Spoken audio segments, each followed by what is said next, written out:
mine. Well, I did not mean to start with that, but I wasn't ready. And the chair's not behaving, and shit. All right. I just leave the air conditioner on for this. Okay, shut you. Shut you. Better shut.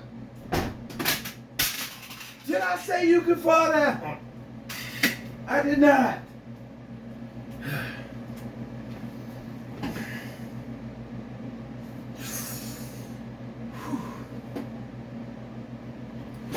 Hello there. I'm Scotty. You're not. Oi! Okay, so...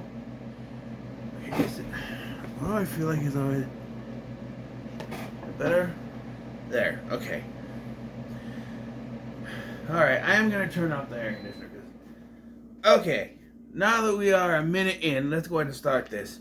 Bewitched. Okay? When I was a kid, I grew up watching this sitcom on Nick at Night. Loved it, you know. It's about a witch named Samantha who marries a dorky human named Darren. Two different Darrens. It's the same guy, but two different actors throughout. Dick York and Dick Sargent. Yeah. But yeah, and that's the premise. So, you know, when in the late 90s, early 2000s, they started making these movies based on the TV show stuff. This was one of them. But, I don't know, much like Josie and the Pussycats or the Jeffersons, not the Jeffersons, the Honeymooners, they tried something different. Now, the Honeymooners did a thing, made all the cast and characters black. That's not too far-fetched from the original, so I guess it works. Josie and the Pussycats took out the solving mysteries aspect of the show, although there was some sort of thing to it, but they made more of a commentary on music and the state of things at the time.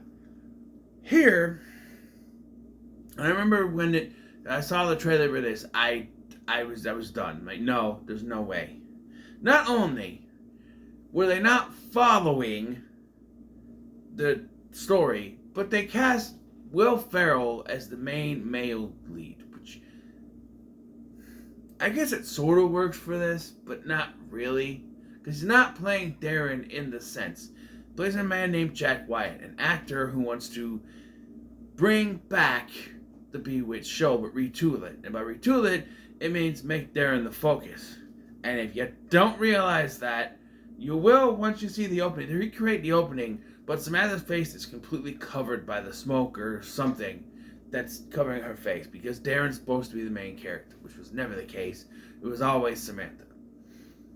He hires unknown actress Isabel, who just so happens to be a real live witch. Now, with that premise, it could work. You hire someone to play a witch, turns out she's a witch. The problem is, the premise of turns out she's a witch, him finding out about the witch, doesn't happen till we're almost done with the movie. Like, he finds out, doesn't believe her first, then he proves it to her, then he flips out and fires her, and then they end up getting back together. That quick, too.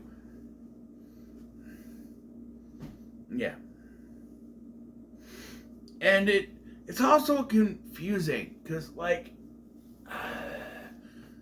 there are characters from the show that are also real, like Aunt Clara and Uncle Arthur, who are not. I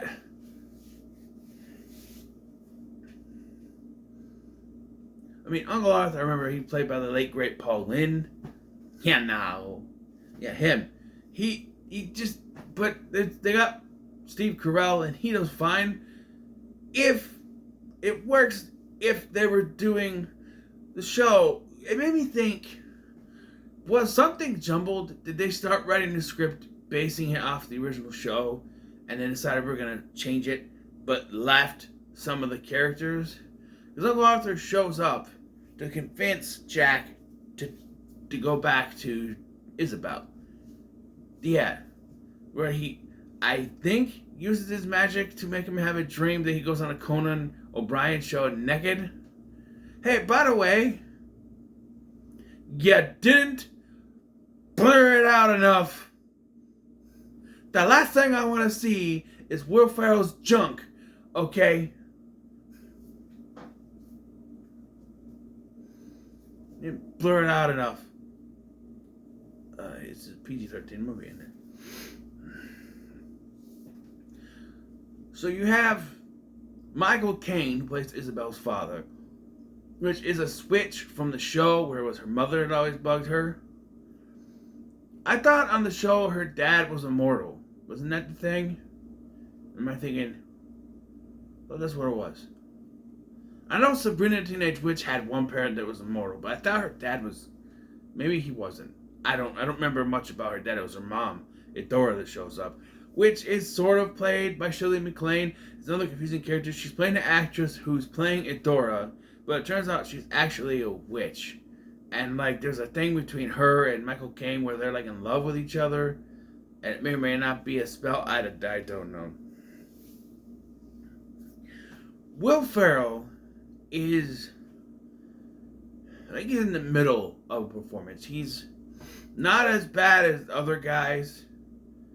Kind of a little bit lower than Step Brothers, but not as tame as Stranger Than Fiction. That's all I can put it. He gets out there sometimes. There's sometimes I did meet it a couple times, which is less than most of the other movies I've watched in here so far. I don't think I muted it. I didn't eat it, but I did walk away to the other room in Stranger Than Fiction when I thought he was gonna reveal the truth about him going to die thing to his girlfriend. But here, he's fine. But he's playing this actor who's full of himself.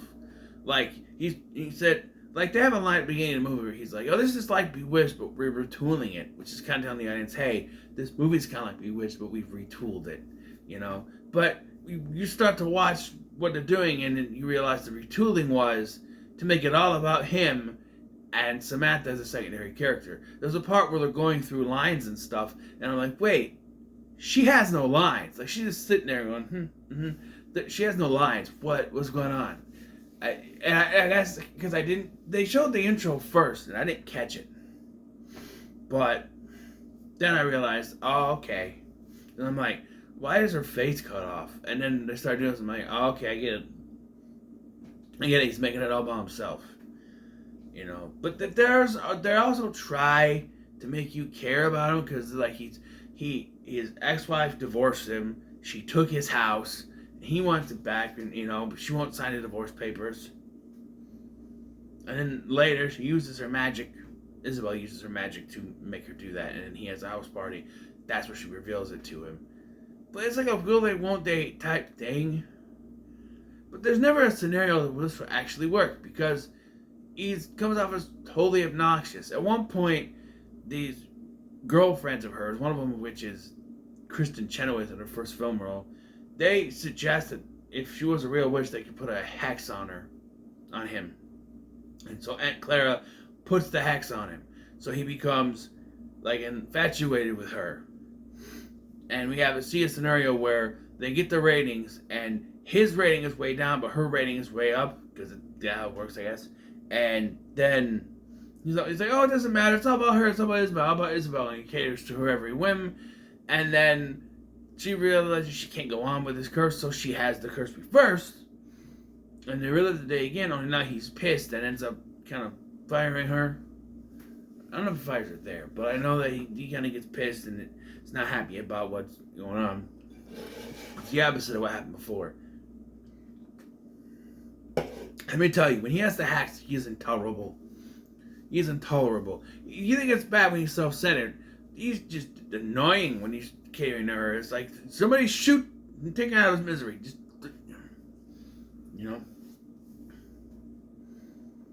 And then Michael Caine shows up on various vegetables, like the Jolly Green Giant and shit. I don't know. It's weird when he's talking to her. Yeah, but like I said, it's later revealed that the actress playing Eudora is also a witch. which is also confusing. Which is confusing? Now, my thought was, while watching this, was could you actually do a movie based on Bewitched? Yes, but there's one or two ways to do it. It would have to be an origin story where they meet, fall in love, and then she admits. Because there's a whole thing where they're shooting a scene where she admits that she's shooting a scene from Bewitched where they find out that she's a witch. So, wouldn't it be something if she doesn't tell him throughout the film? They get married at the end, and then they go on their honeymoon, and much like in Bewitched, he finds out she's a witch when her father shows up. Right? Kind of the reverse of the show. That sort of thing, you know? Apparently, Jim Carrey was up for the lead role, male role in this. And I think, even if it's not really Darren, he'd probably be better. Because when he goes too much, first of all, he knows what is too much and what isn't. Which is why a lot of the gag reel stuff with Jim Carrey is him going too far out. And then what you see on the screen is a little bit out, but not too much. To where it works. Will Ferrell doesn't know. I watched a gag reel for Step Brothers, and I guess we could have gotten a lot worse of stuff because there's a lot of takes and stuff. But I think if they were doing a straightforward, Bewitched movie, a movie based on Bewitched, I think Jim Carrey would have been the way to go. I think he would have worked better. Him and Nicole Kidman could have better chemistry, I guess. But they had Will Ferrell because he was big in comedy at the time, I guess. I don't know. I still don't understand why he's in this. Even as this character, if they wanted Jim Carrey as a self-centered character could also work. I just don't see it.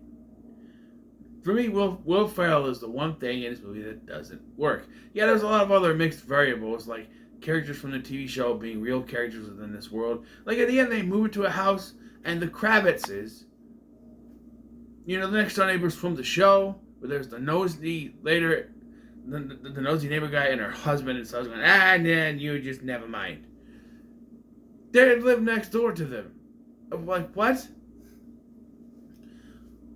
That's what it feels like. This is an amalgamation of an actual Bewitched film, and then they changed their minds and skipped around, but didn't change those characters out. Why is Uncle Arthur here? Why is Aunt Clara here?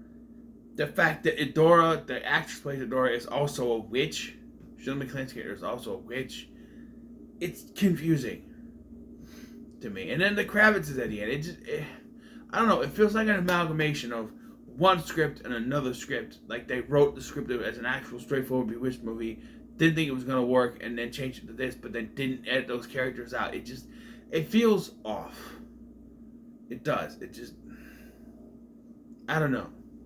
Jason Schwartzman is also here, and he's great in other things, like Slackers, but he doesn't do shit in this movie. He's Jack's assistant, and he doesn't really do anything. Likewise for some other actors like David Alan Grier. What a waste.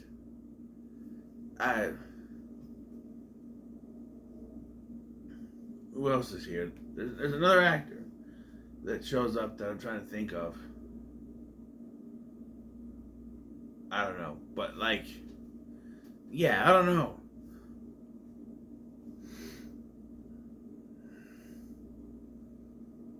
It doesn't stand up to the original show, at all. I guess they probably didn't have anyone that was still alive at the time. Because Elizabeth Montgomery died young.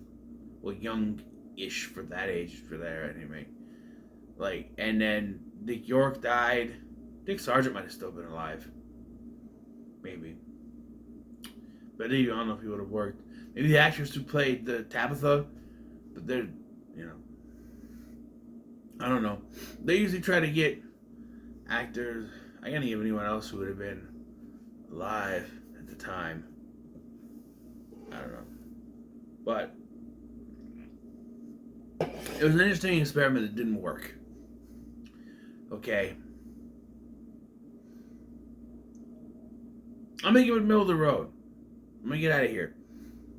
A couple more things first. I'm going to roll the dice one last time before. So here's what's gonna happen. Okay. Hello. Whoa. Hello. Are we drunk? What's going on? We're gonna roll the dice. 4. I can do that. All right.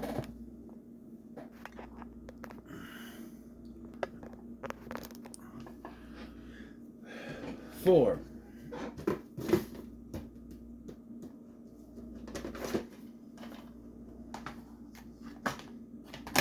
Yeah, that's Elf.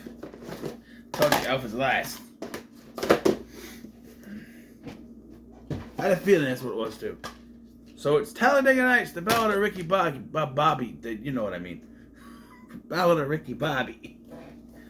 And where are you? Where the hell are you?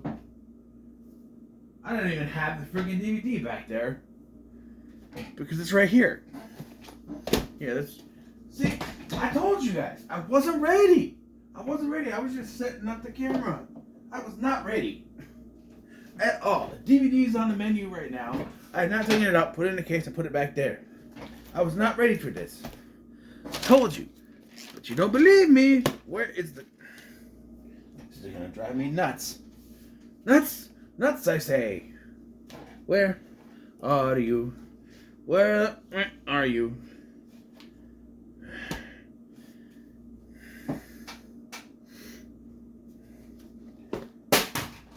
Oh, wait. I think I know where it is. Hold on. Hello, sweetie. Because I put them in there. Because I'm...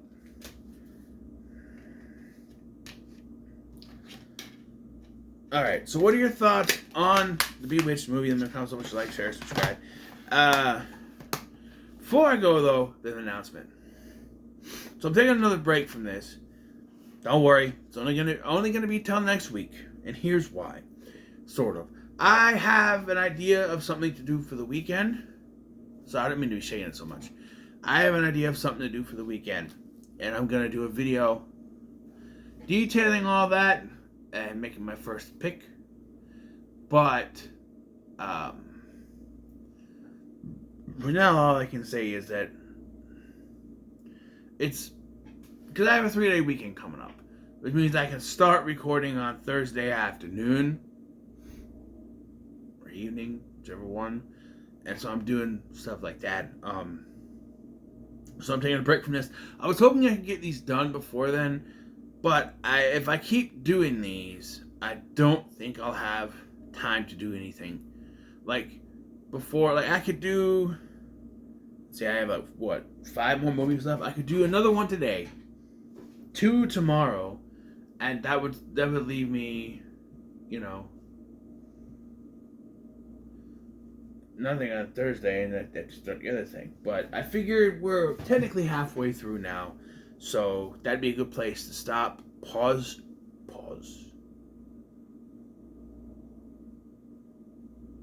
Yeah, because I paused that for a second, didn't I? I'll pause. And just finish up the rest of the next week. So, and then we'll be getting ready for Sequel-a-thon 4 by then, hopefully. But for now, just keep that on. The specifics I will do in another video. I'll let you know what it is in another video, which I'll record soon. But thank you for watching. I've been Scotty, and I'll see you in the next one.